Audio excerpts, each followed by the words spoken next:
കഴിഞ്ഞ വീഡിയോയിൽ ഞാൻ പറഞ്ഞിട്ടുണ്ടായിരുന്നല്ലോ, ഞാൻ എൻ്റെ അമ്മേൻ്റെ വീട്ടിലേക്ക് പോവുകയാണ്, വീടെടുക്കലുണ്ട് എന്നൊക്കെ. അപ്പോൾ അതിൻ്റെ ബാക്കി വീഡിയോ ആണ് കേട്ടത്. എൻ്റെ അടുത്ത് തന്നെയാണ് കേട്ടോ. അതുകൊണ്ട് പിന്നെ എനിക്ക് ഇവിടുന്ന് പോകാൻ നല്ല എളുപ്പമായിരുന്നു. വീട്ടിലുള്ളവരൊക്കെ വന്നതിന് ശേഷം പിന്നെ അവരെ കൂടെ പോവുകയാണ് ചെയ്തിട്ടുണ്ടായിരുന്നത്. നല്ല ഭംഗി, നല്ല രസമൊക്കെ ഉണ്ടായിരുന്നു കേട്ടോ. അവിടേക്ക് പോകുമ്പോൾ തന്നെ നല്ല ലൈറ്റും കാര്യങ്ങളൊക്കെ ആയിട്ട്. അപ്പോൾ കൂടുതലൊന്നും എനിക്ക് വീഡിയോ എടുക്കാനൊന്നും പറ്റിയിട്ടുണ്ടായിരുന്നില്ല. വീടിൻ്റെ ഉള്ളിലേക്ക് കയറുന്നതിന് മുന്നേ തന്നെ ഞങ്ങൾ ഫുഡ് കഴിച്ചിട്ട് കയറാമെന്ന് വിചാരിച്ചിട്ട് അങ്ങനെ ഫുഡ് കഴിക്കാനായിട്ട് ആദ്യം ഇരുന്നിട്ടുണ്ടായിരുന്നു. നല്ല തിരക്ക് വരുന്നുണ്ടായിരുന്നു.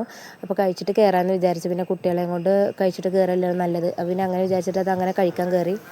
ബീഫ് ബിരിയാണി ഉണ്ടായിരുന്നു കേട്ടോ. ഞാൻ ആദ്യം കുറച്ച് അതാണ് ഇട്ടിട്ടുണ്ടായിരുന്നത്. പിന്നെ പത്തിരി, പൊറോട്ട, അതുപോലെ നൂലപ്പമൊക്കെ ഉണ്ടായിരുന്നു. ഞാൻ നൂലപ്പം കഴിച്ചിട്ടുണ്ടായിരുന്നു. പിന്നെ ഒറോട്ടയൊക്കെ ഉണ്ടായിരുന്നു കേട്ടോ. അങ്ങനെ അതൊന്നും കഴിച്ചിട്ടുണ്ടായിരുന്നില്ല. അങ്ങനെ അതെല്ലാം കഴിഞ്ഞിട്ട് പിന്നെ ഞങ്ങളങ്ങനെ വീടിൻ്റെ ഉള്ളിൽ കയറിയിട്ടുണ്ടായിരുന്നു. പിന്നെ അവിടെയുള്ള വീഡിയോസും കാര്യങ്ങളൊന്നും എനിക്ക് വല്ല എടുക്കാൻ പറ്റിയിട്ടുണ്ടായിരുന്നില്ല. ഒരുപാട് തിരക്കൊക്കെ ഉണ്ടായിരുന്നു. അപ്പോൾ നല്ല അടിപൊളി ലൈറ്റും സെറ്റാക്കിയിട്ടുണ്ട് കേട്ടോ. എല്ലാ സ്ഥലത്തും നല്ല അടിപൊളി ലൈറ്റുകളൊക്കെ ഉണ്ട്. കാണാൻ നല്ല രസമുണ്ട് കേട്ടോ. അപ്പോൾ അതൊക്കെ ചെറുതായിട്ട് ഇങ്ങനെ ഓരോ ക്ലിപ്പായിട്ട് അവിടെ ഇവിടെ ഇങ്ങനെ എടുത്തു എന്ന് തന്നെ ഉള്ളൂ. പിന്നെ കുട്ടികളൊക്കെ വാശി പിടിക്കലൊക്കെ തുടങ്ങിയിട്ടു. അങ്ങനെ ഞങ്ങൾ അവിടെ നിന്ന് തിരിച്ചു പോന്നിട്ടുണ്ടായിരുന്നു. പിന്നെ വീട്ടിലേക്ക് എത്തിയപ്പോൾ ഇതാ നാത്തൂന് മെയിലാഞ്ചി ഉണ്ടാക്കുന്ന ഒരാളാണ് കേട്ടോ. അപ്പോൾ അവളടുത്ത് എപ്പോഴും നെയിൽക്കോൺ ഉണ്ടാവാറുണ്ട്. അപ്പോൾ ഞാൻ അവിടെ വരുമ്പോഴൊക്കെ ഞാൻ അങ്ങനെ ഇടാറുണ്ട്. അപ്പോൾ അതിങ്ങനെ ഇട്ടുകൊണ്ടിരിക്കുകയാണ്. ഈ ഒരു നെയിൽക്കോൺ ഓർഗാനിക് നെയിൽക്കോണാണ് കേട്ടോ. അവൾ സെയിൽ ചെയ്യണമുണ്ട്. അപ്പോൾ ഇത് ഒരു വട്ടം ഇട്ട് കഴിഞ്ഞാൽ തന്നെ നല്ലോണം ചോത്തിട്ടുണ്ടാവും കേട്ടോ. പിന്നെ അത് ഇട്ടതിൻ്റെ വീഡിയോ ഒക്കെ ഞാൻ ഇതിൽ കാണിക്കുന്നുണ്ട്.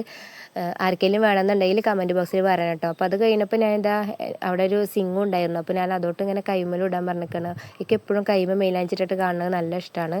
അപ്പോൾ മെയിലാഞ്ചി വേണ്ടവരൊക്കെ ഒന്ന് കമൻറ്റ് ചെയ്യണം കേട്ടോ. അപ്പോൾ എൻ്റെ ഇന്നത്തെ വീഡിയോ ഇത്രേ ഉള്ളൂ.